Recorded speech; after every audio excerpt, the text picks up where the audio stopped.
Na katibu mkuu wa maendeleo ya mifugo katika Wizara ya Kilimo akiwa ni Jonathan Muweke amezindua mashine za kuhifadhi maziwa zenye thamani ya shilingi milioni 32 kwa vikundi vinne vya vyama vya ushirika ikiwa ni eneo la Iblis katika kaunti ya Kajiado. Akizungumza baada ya uzinduzi huo, katibu Muweke amesema serikali imejitolea kubadilisha sekta ya mifugo iwe nguzo ya uchumi na hata kuimarisha usalama wa chakula mashambani na hata sehemu za mijini. Viongozi wa makundi ya vyama vya ushirika pamoja na wakulima aidha wamesema mradi huu utapunguza pakubwa kupotea kwa mazao yao na badala yake kuingizia faida maradufu, kwa sababu wanazalisha maziwa iko quality hali ya juu.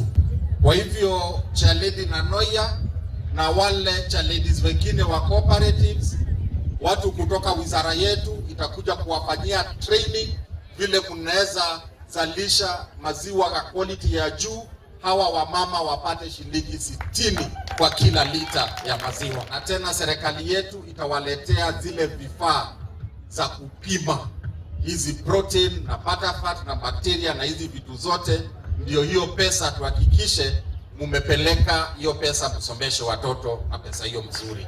Lakini tunashukuru kwa hizi 4 ambazo zimepatikana leo, maana pia wanasema usipokuwa na shukrani kwa kidogo, hata ukipewa nyingi hautakuwa na shukrani nazo. Na mimi kutoka kilindini mwa moyoni mwangu nikiwakilisha Kajiado County, nina shukrani kwa sababu ya coolants 4 ambazo tumezipata leo. Nataka kukuhakikishia PS kwamba hizi coolants zitafanya kazi. Na onyo kali limetolewa dhidi ya matumizi ya